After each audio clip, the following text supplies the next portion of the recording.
I'm Niall Lawrence Stample with Nole'n with Niall. And this is Taylor with Norvell Central. Let's talk Seminole football. All right, so obviously we just came off a loss with Georgia Tech, which really sucked. That was a tough game to watch as a Nole, just in general. It really wasn't the Seminole football I feel like anybody has been used to, so it really blindsided a lot of people. I feel like there was a number of different reasons, and everyone has like their thoughts on like what everyone did wrong, coaching, players, whatever it is. But at the end of the day, we just didn't come ready as an organization. Period. Like that's really at the end of the day, that's what it was. We'll break down and we'll talk about like what each other thinks and like what each other saw during this game. Especially, I saw a lot of good. I saw a lot of bad, but I saw some good as well. So Taylor, let's go ahead. I'll have you jump into it. What were your thoughts in terms of like on an offensive standpoint? Like what issues did you see kind of lead us to the result we got? Well, let's go ahead and start with this. Mike Norvell wants to establish the running game early and often. I mean, in the first drive, the scripted drive that he had, it was pretty well run for the most part. You saw Roydell Williams and a couple of different options that had it running back there. But then, like, after that first drive, it was like, man, like a veteran offensive line that's been there over 200 combined starts from all five of those guys. They just physically got outmatched, at the point of attack. Georgia Tech decided to weigh back a little bit in that first drive. You kind of saw what Mike Norvell wanted to do, screen passes, kind of give DJ a little bit more time in terms of that. But, man, it was quite concerning in certain ways. But just in terms of running the football, I just think they just weren't able to do it. So that's kind of the problem that you run into with everything like that. So that's kind of my thought process. And when you get away from your offensive identity like that, and then Mike Norvell's trying to push the narrative time and time again, but he really wasn't able to. I mean, you saw personally, I didn't really think it was his to lose in this game. I really thought that it was okay. I mean, for the most part, he didn't really do anything special. The 19 for 27 and then the 194 with 0 touchdowns and 0 interceptions doesn't really ride home about anything. The air yardage wasn't there. He didn't really throw the ball down the field. And then when he did, I mean, it was Ja'Kai Douglas, trying to catch that one pass over the deep crossing route. I mean, he threw a couple back shoulder throws, but, like, it wasn't anything special. I mean, it wasn't anything to lose the game, but he didn't do anything spectacular either. Like, with that, do you think DJ, like, with the whole process that he had, do you think it was, like, his game to lose in that point? Do you think Mike Norvell was, like, a little bit more uncomfortable with him in the offense? Or kind of what were your thoughts on that, just the conservative play calling that he had in this? Yeah, it seems like they just wanted DJ to kind of get in and get loose and get kind of into the season. And you would think more or less into the game, but it seems like they were trying to like ease him into the season as a whole, right?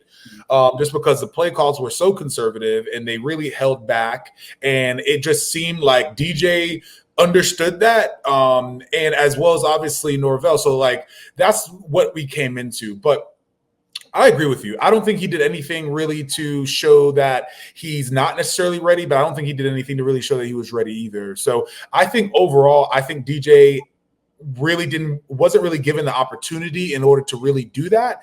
And I'm looking forward to hopefully there's adjustments being made in order for him to hopefully trust him. I really want a quarterback that's on the field needs to know that he's trusted and needs to know that he can do what he needs to do. And I think Norvell is probably understanding that too. Maybe I really don't know, but I will say this: I never like to really scrutinize coaching, because obviously coaching in hindsight is and I'm not a coach. I'm really not. I'm not an offensive coordinator. I don't know what was seen. I don't know what was going on in that respect. But in terms of my overall thoughts on the offense, I don't know if I agree. I think that the offensive line was definitely outmatched in some respects, but I think overall, I think the play calling was a big issue versus what was being seen on defense. I think that their blitzing was really well on Georgia Tech side of the thing. Obviously, their middle linebacker had a phenomenal game. I think that there was really 3 key things that happened. There was one, obviously, we stuck with the run, right? I don't know what else is going on in terms of the coaching aspect, but we stuck to the run. I feel like we could have opened up GJ a little bit more. Yeah. I think there was a lot of missed assignments. You watch this film, there was a lot of areas to where we weren't able to get to our guys that we needed to get to. We picked up guys early, too early sometimes, especially when we're doing powers and we're pulling our guys. We're really not picking up the guys that we're supposed to. And I think that was an issue. And then last, which is, it's kind of an excuse and it sucks because it was on both sides, the slipping, right? We slipped on there was maybe 3 or 4 key plays that we slipped on offense and on defense that unfortunately with either spikes or whatever the cleats that we had going on, we were slipping more than Georgia Tech was. And that played a role. That played a huge factor. There was a couple third downs where we slipped and we weren't able to get to blocks that would have been easy pickups. So I think that played a big factor as well. But all in all, I think over as a whole, we did not come ready to play on offense. We did not execute clean. Even the first drive was I think the play calling was good, but even the block execution wasn't good on that first drive. You didn't really notice it until you really looked at it. But if you watch it, we still weren't really block assignment savvy on that drive either. So we didn't come out very, very good. It just looked good. So I think there's a lot, and we could talk about our overall thoughts on what's going on. But in terms of the offense, there's a lot to clean up there, which is good. At least we can fix it, Yeah, I mean, I was kind of concerned on a couple of different aspects in the game. Really, you looked at former offense coordinator Kenny Dillingham. He's at Arizona State now at this point. He always talked about in his media sessions how he wanted to keep the chains going. So you got to stay ahead of the chains. 3rd and shorts, 2nd and shorts, making sure you have manageable situations in those situations at that point. You look at those times where we had 2nd and 9, ran the football, got stopped, 3rd and 11, 3rd and 10. I mean, that's unbearable situations at that point. And Mike Norvell was almost at the point where he was like, okay, I'm going to be able to force the run, being able to get a manageable 4th down, got stopped again. You're looking at 4th and 9, 4th and 8. You're kind of at a bad time at this point. You don't really have reliable receivers yet that you trust. You had Ja'Kai Douglas, who I think had some nice back shoulder catches and had that 1 foot catch right there at the end as well. You had Malik Benson, who had a couple of grabs. I think he had 4 receptions for 39 yards. He's supposed to be your alpha number 1, but he hasn't really proved it. I mean, past this past season that he had at Alabama, only 162 yards and a touchdown. So you're really trying to find options there that you have. You could have went to possibly some of the true freshmen, but like I said, I don't really want to get into coaching personnel and decisions and everything like that. But just in terms of the offense and keeping it ahead of schedule, you did a nice job with that last year. But unfortunately, this year, you really haven't been able to prove that just yet. I think there were certain aspects where, as you said, there were a couple of slippages. The Cam Davis dropped pass for the screen was quite big there in that situation. You could have got points out of that drive, but ended up not getting anything. There was just a couple of different things that I think the staff could have been able to do in terms of neutralizing that to keep yourself ahead of the chains. And I don't really think you did that in that regard. So I think that was where Georgia Tech was able to pin their ears back a little bit more and then being able to kind of get more success going upfield, attacking the point of attack there at that point too. And I just think there's a lot of different aspects that Florida State kind of went wrong in this game. But I definitely think that was one of them and keeping ahead of the chains at that point too. Yeah, I agree. All right, let's talk defense. Let's talk defense. That's what our thoughts are on offense. And then at the end, let's talk. I want to hear your overall thoughts on what happened in this game in general. But so defense, I think that I saw a lot of things on defense. I saw a lot of things that need to be cleaned up. I saw a lot of mental errors. I saw a lot of players that really didn't look prepared totally. And that's where I feel like some of the upside is because even though I feel like we got somewhat outmatched up front, just like we did on offense, I think that there was a lot of problems. There was some plays. Almost every single one of our defensive tackles or defensive line got to the quarterback at some point. Joshua Farmer almost got a sack, as well as Marvin Jones Jr. Phenomenal pass rush. I'm not sure if you guys saw that. He had a phenomenal pass rush. He was this close to sacking that quarterback, right, on a big 3rd down. So I think that there was a lot of upside there. But obviously, we have to play more physical. Our run fits have to be way more physical at linebacker. We just have to play overall more aggressive. But when it comes to defense, I feel like it's such a mentality. Whereas offense, obviously, is a mentality we want to go and score. But defense, you kind of have to have that dog, right? And I really don't think our defense as a whole really had that dog, was playing with that dog this weekend. And Florida State is notorious for having solid defense, having aggressive defense, and we're really not putting that on display. I think there's a few different reasons on why that is, and one of them is obviously us coming into this season being ranked number 10 when this is a whole completely different team. A team that gets ranked that high proves to themselves and proves to the others and proves to the team and their teammates why they are at that ranking. When you have the portal bring in guys, and we've almost swapped our entire team around with potential half portal, half some guys coming up, that's fine. It really lacks a lot of accountability when it comes to being that team. And we came in at number 10, obviously, and it seemed like everyone had a chip on their shoulder until we got hit in the mouth, right? We got hit in the mouth, and it came happen over and over again. And when that happens, you have leaders step up. We didn't have those leaders, I feel like, this game, and it sucks. But I feel like a lot of those leaders are going to emerge. I feel like a lot of players, and when you get hit in the mouth, especially with a organization like Florida State, we're gonna respond. There's no choice. There's no option there. We are gonna respond. But overall, defense struggled up front, we struggled at linebacker, and we struggled in the secondary. I think as an entirety, we have to clean up some things. I saw some good things, I saw some great things, I saw some terrible things. But we can go into this week understanding that we just got hit in the mouth. Let's humble ourselves. Let's understand that we are not the team we are last year. We need guys to step up, and we need to be we need to hold ourselves truly accountable to who we are and what we have on this team. I think we come out better than ever coming against Boston College. But yeah, what were your thoughts on defense?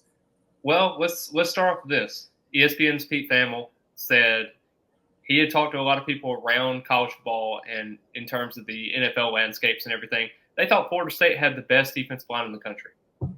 The best defensive line. You had the best defensive line in the country, and you have 0 tackles for loss, 0 sacks.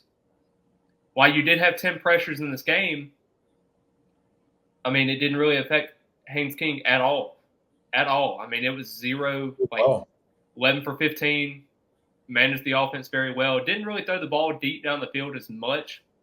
The 2 throws that he had over the middle of the field, one guy slipped. The other guy was open in the corner route for a touchdown, missed him by a step. I mean, there wasn't a whole lot there in terms of Haynes King being able to throw. I think the secondary did a decent job. You're pretty high on your corners with Azaria Thomas and Ventrell Cyphers, but you still ran a cover 2 deep at that point. You still have both your safeties back there, and I don't understand it. I don't understand why you're just not having one high at that point. You're able to go ahead and establish and stop that run up the middle. Your linebackers didn't play well in run support, obviously. You know, you had DJ Lundy, you had Omar Graham that was playing a little bit. I was kind of surprised not to see Justin Cryer in that situation. I don't know if there's maybe some injury issues there, maybe some other things as well that he's kind of dealing with. I know he had like 1 or 2 snaps that he had. Blake Nicholson did all okay in certain regards. I just think there was a lot more to be desired in terms of that defense.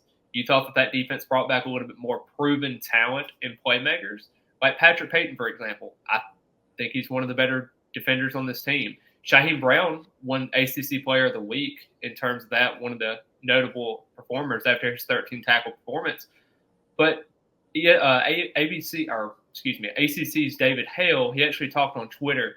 He actually brought up a stat: initial contact before anybody even made a tackle on Florida State for Georgia Tech's defender, 3.3 yards per carry.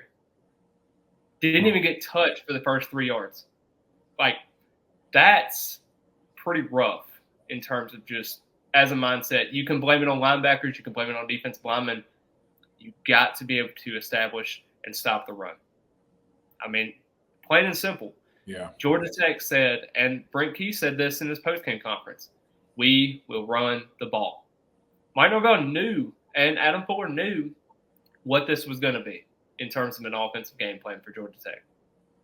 Wasn't able to stop it. You got hit in the mouth. How can you respond to that? I think is the bigger question in terms of Boston College coming up this week, because you got Castellanos that is a great quarterback. I think this is a great rushing attack with Trayshawn Ward as well. But coming into Georgia Tech, I think you were able to get smacked in the mouth. You weren't able to respond. So how are you going to be able to respond this week? And I think that's a big capitalize on what Florida State can be able to do on defense. And I definitely think, just as a former defensive lineman looking at this game, and you're seeing kind of the Joshua Farmers and Daryl Jacksons and Marvin Jones Jr. and even Patrick Payton with this regard. You saw a John Papuchis that said in his media conference that he thought Loahea was one of the better run stoppers on the team. You didn't really see him a lot. During the fumble that they had, it was kind of a miss handoff between Haynes King and their running back. He was able to scoop the ball out, being able to get one of those guys to pick it up. Unfortunately, it wasn't able to get there, but he was able to be that disruptive, contained guy that was there. Do you think there was more opportunities for him maybe this week in terms of Boston College being able to establish the run? Maybe that Loahea can actually be able to be a guy that's a factor. Not saying that you have to take out Marvin Jones Jr. as an effective pass rusher, because you need him, and you need Peyton on the pass rushing as well. But do you think there may be some more opportunities for Loahea to actually be a presence in this defense coming up this week? Yeah, I think so. Especially just as you're running the ball, you really need guys that's going to be able to stay stout and sit in there. I think Marvin Jones Jr. probably played the best out of, especially when it came to the run. I thought he played really, really stout. I thought he played disciplined for the most part. I feel like we obviously lost contain quite a bit, which was really detrimental to us, because they especially with our quarterback, he just stretched us out. So it really it hurt. But I think with Loahea, I think we could definitely utilize him a little bit more this week. And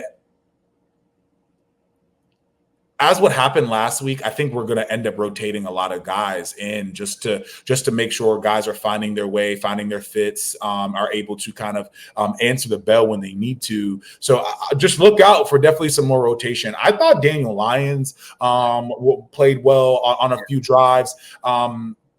I wish he was a little bit heavier, but I think he played well for a few drives. I wish he did play quite a bit. Honestly, he did play quite a bit. But all in all, my overall thoughts are we got hit in the mouth. We have to respond.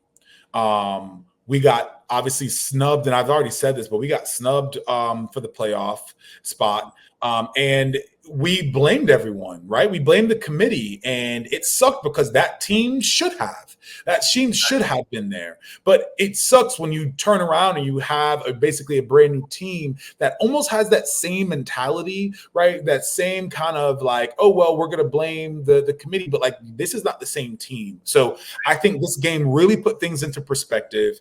I think that we're going to be able to respond from this a lot easier, it being the first game of the season.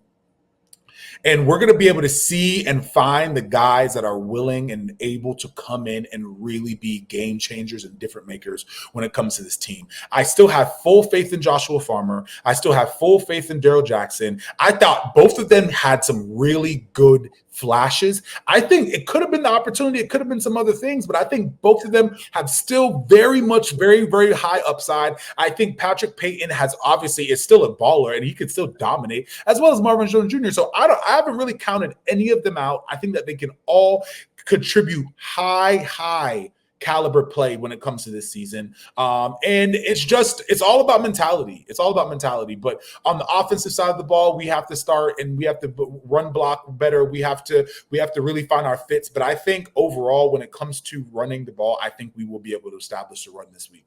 I'd be surprised if we cannot establish a run, because I think we were so close to being able to get and hit the mark. If we could fix some of these issues, we will be able to run the ball well against Boston College.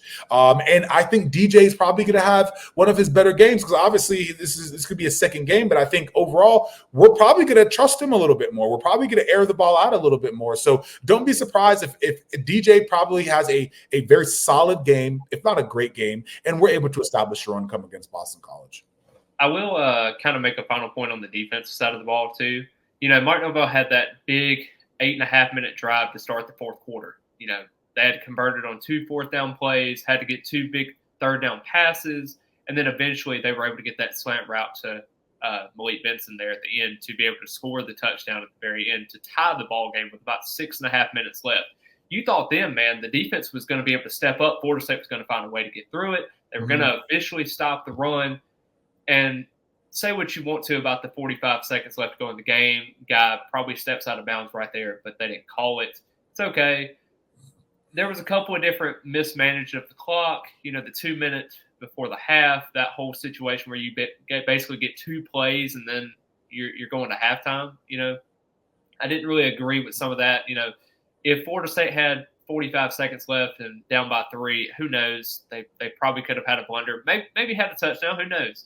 But you thought the defense was going to be able to perform a little bit better in terms of that, but they just kept getting gashed. I mean, it was at certain points, you know, you just have to figure out how to be able to stop the run effectively. I think they'll be able to do that this week. But talking about getting hit in the mouth, you want to talk about that Edwin Joseph special teams, like punt return type deal. I mean, he laid the lumber on that guy. And especially when you look at it, Mike Norvell, as he talked about with his press conferences when he came to Tallahassee, he talked about special teams as the aspect I want to focus on. It's the foundation of this program. You look at a guy like Ryan Fitzgerald, 59-yarder, 52-yarder, had the Conor McGregor celebration walkout at halftime because he was so confident in his abilities. I actually did a top 10 predictions for this season. I actually had Ryan Fitzgerald winning the Luke Rose Award. I don't know if it's necessarily going to happen considering what happened with the loss column at Florida State. Depends on how the season goes, but obviously it's a drastic improvement for what Florida State fans were expecting 2 years ago when he was 12 for 20 from field goals. He talked about his technique changing. Now you looked at last season, he was 19 for 21. Now he's coming into the season as 2 for 2. You got to love it for him. And Mastromano did a fantastic job being able to punt as well. He had one that hit the 1 yard line, bounced up.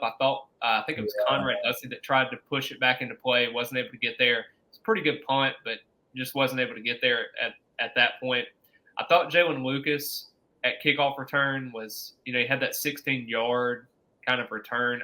I didn't really know if he could have stretched that one out a little bit more. I know the kickoffs are a little bit different this year, but definitely think that this can be a factor for him this week.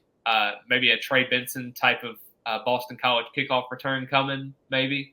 We'll see at night in Doak. Yeah.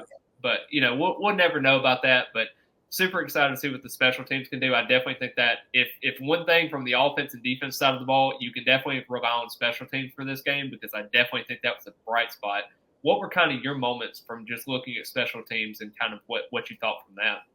Yeah, I think obviously Fitzgerald, that was huge. That was crazy. And especially it really sucks because obviously when you have something like that, you really want to respond. I think the momentum was just always just anytime we gained anything, it was just immediately depleted. So I think special teams look good. We were really flying down the field, especially on punt. Like we're really flying. We're getting after it. You could tell during training camp, going out to practice, press special team was a very, very, very lively part of practice. Like this was not all right, let's go ahead and go through the motions. We are firing on all cylinders when it comes to special teams. And it showed, but it's like, it's really unfortunate when you can't really match that with the actual main game of play. So special teams was really one of the factors that kind of helped us and kept us in this game, obviously. And we're going to lean on it. We're going to lean on it for this game and for the rest of the season. So that's got to be a strong point that we continue to push. And hopefully the other factors can kind of melt together and mesh to where we can really start to make an ascent from this game. But